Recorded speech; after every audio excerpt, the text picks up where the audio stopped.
le monde, on se retrouve aujourd'hui pour une nouvelle vidéo. Ça va être une nouvelle catégorie de vidéos sur la chaîne. Ça va être 10 conseils pour. Alors je ferai plein de vidéos sur 10 conseils pour faire ci, pour faire ça, des trucs comme ça. Donc vous me direz si vous aimez bien ce genre de catégorie. Alors aujourd'hui on va faire 10 conseils pour améliorer sa position. Je préfère dire que je ne suis pas prof, donc je suis cavalière comme vous, hein. J'imagine que si vous suivez ma chaîne vous êtes cavalier. Mais j'ai Galop 5, donc je pense quand même savoir certaines choses, mais je ne suis pas pro en la matière. Alors, déjà en premier, si je regarde mon portable c'est parce que j'ai tout mis dedans.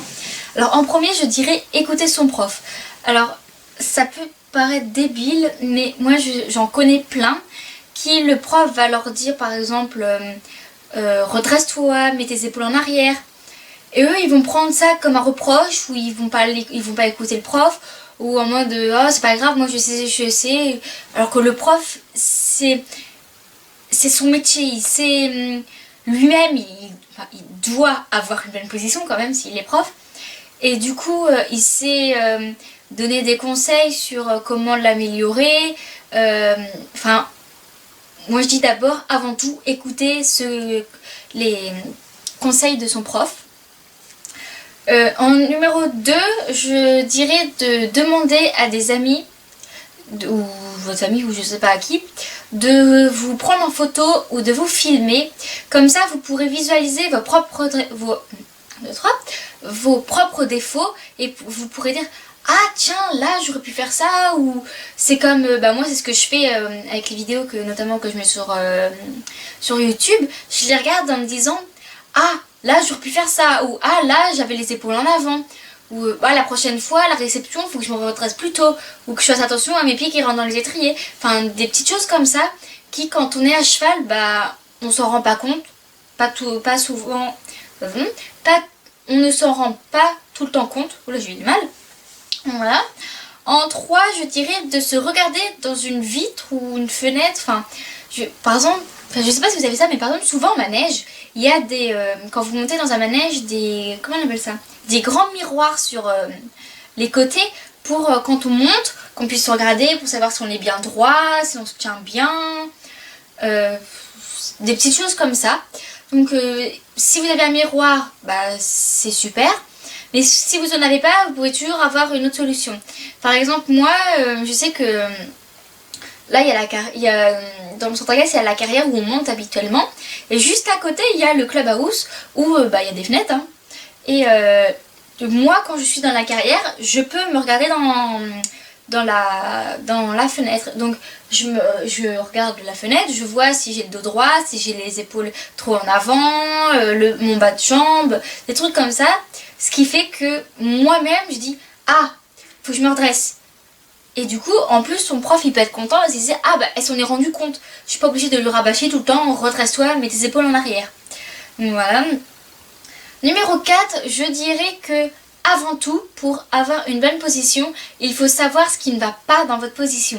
Si vous croyez que vous montez bien, patati patata, vous n'allez pas améliorer votre position parce que pour vous elle sera parfaite.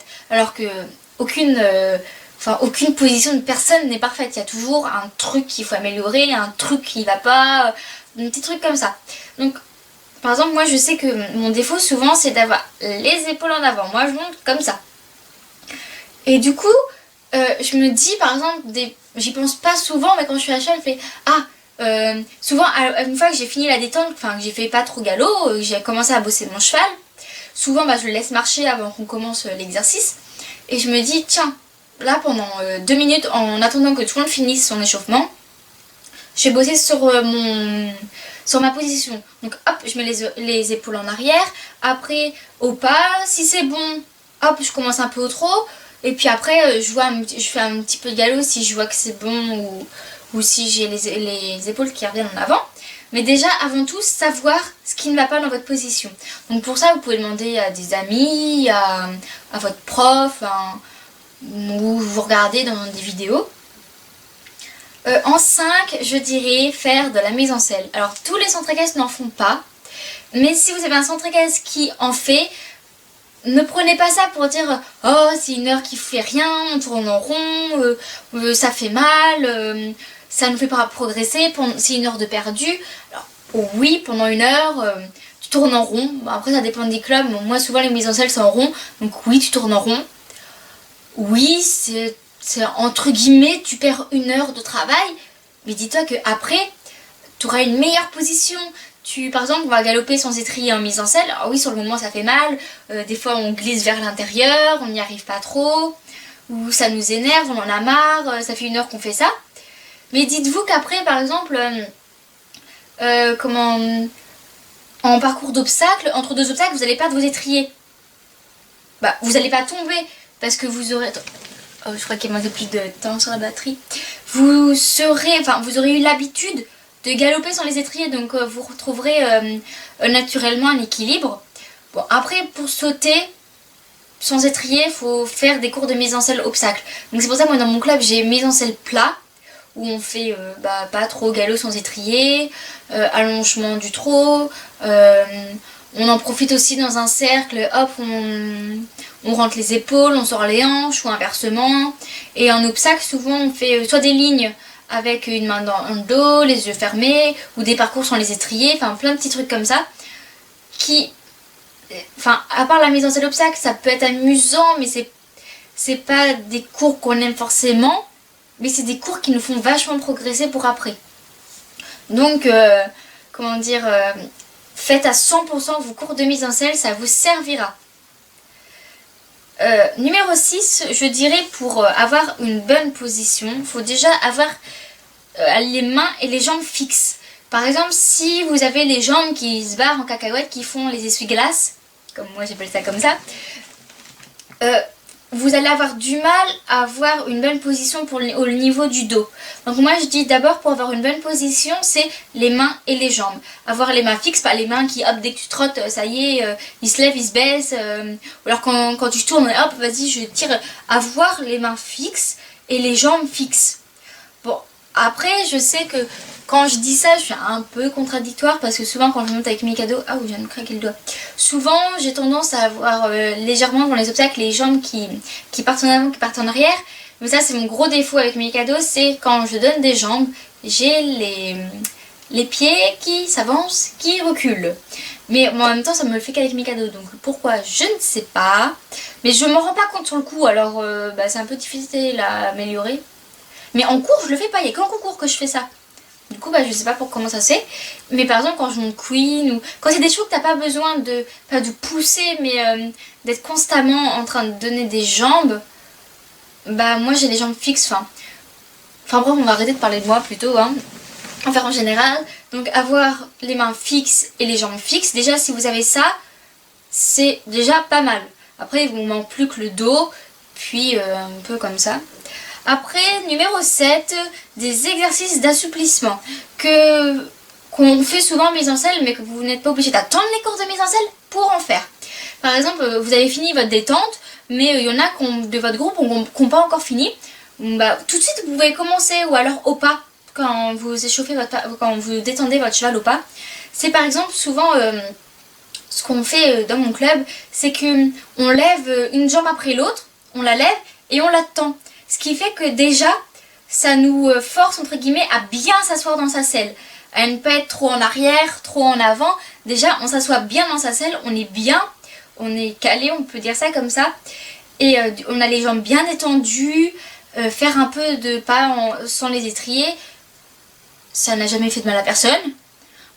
Donc voilà, des petits exercices d'assouplissement où voilà, j'ai pas trop d'autres exemples. En numéro 8, je dis d'avoir des vêtements adaptés. Ça peut paraître bizarre, mais par exemple si vous avez des bottes trop grandes qui arrivent trop haut au niveau du genou, si vous allez plier ou baisser votre talon, ça peut vous faire mal, ça peut faire des frottements, et du coup, vous allez remonter le talon, comme ça vous serez bien. Vous serez bien, oui, mais la position elle ne sera pas bonne. Donc, ou comme les pantalons des fois qui sont trop grands et qui au derrière du genou ça fait plein de petits plis, c'est pas agréable.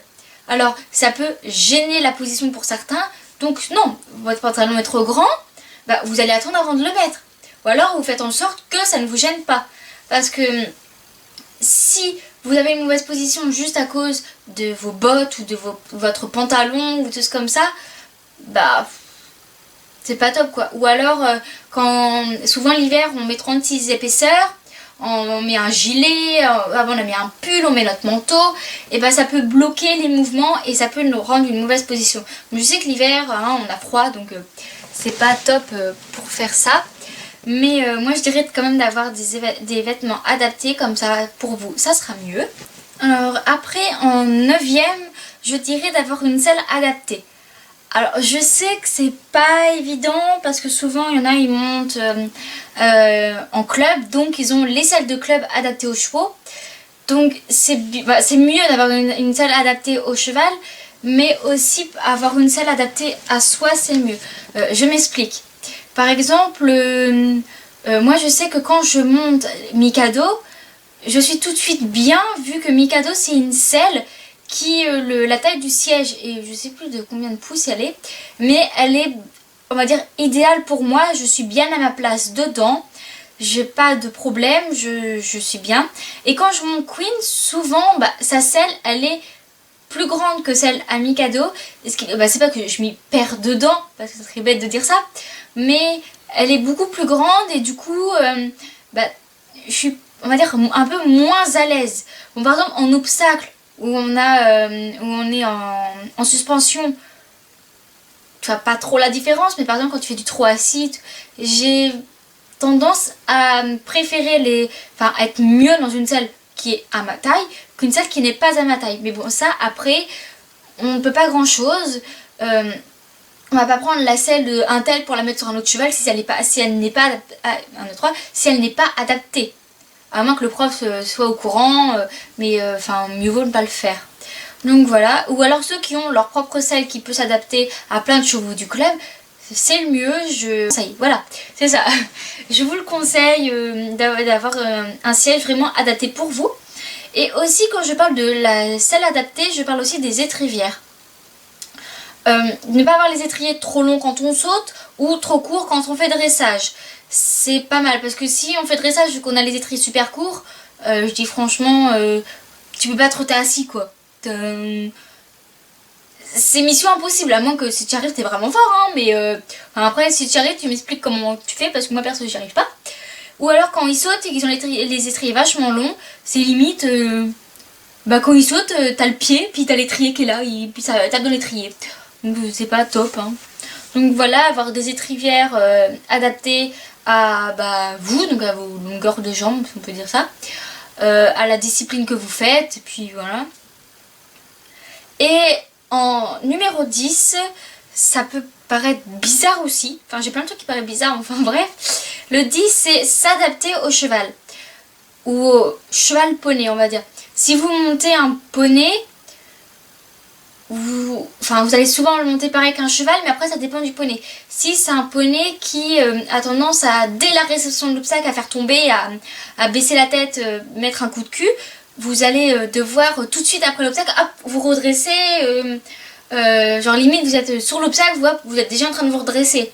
Ou alors,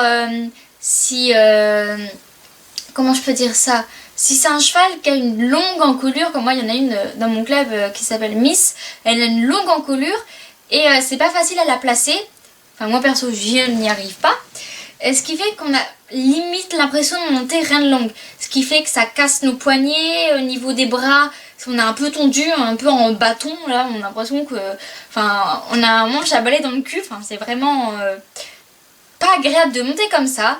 Mais il faut s'adapter, il faut s'y adapter ou trouver une autre solution. Mais par exemple, comme moi je sais que Queen, elle a souvent la tête en l'air, je vais pas la monter pareil que Mikado qui lui, dès que tu montes dessus, hop, ça y est, il roule son encolure et c'est bon, le poney il est fermé. Les chevaux, tous les chevaux, se montent différemment, faut les monter pareil, mais il y a des petites techniques. Comment je pourrais dire,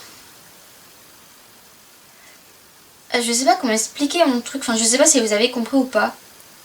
Si vous n'avez pas compris, vous me poserez la question, je vous répondrai en commentaire. Mais je veux dire, on on ne s'adapte pas pareil. Par exemple, si vous avez un cheval qui fait des grandes foulées, vous allez avoir un peu plus de mal à avoir une bonne position dessus que si vous avez l'habitude de monter des petits poneys qui font plein de petites foulées. Au début, vous allez avoir du mal à trouver votre position, vous allez sans doute partir en avant, ou alors les chevaux qui tirent. Souvent, on a tendance à se mettre en avant parce qu'on n'a pas l'habitude d'avoir des chevaux qui tirent. Ou alors, il faut vraiment adapter le travail de la position, si je pourrais dire comme ça, par rapport au cheval. Si j'ai un cheval qui tire pas, je vais être tout droit tout de suite. Si j'ai un cheval qui a tendance à tirer, il faut que je me dise, bon, je vais travailler vraiment sur avoir mon dos droit avec ce cheval-là. Enfin, je sais pas si vous avez compris, je sais pas m'expliquer. J'ai un gros problème sur comment m'exprimer. Mais je pense que vous aurez compris. Hein, si ce n'est pas le cas, vous me le direz. Mais bah voilà. Bah, j'ai fini les 10 conseils pour avoir une bonne position. Selon moi, ah, et j'ai des problèmes de vocabulaire. Hein. Je préfère préciser. Voilà, je préfère préciser que c'est selon moi, c'est mon avis. Hein, c'est l'avis d'une cavalière galop 5 de pratiquement 17 ans.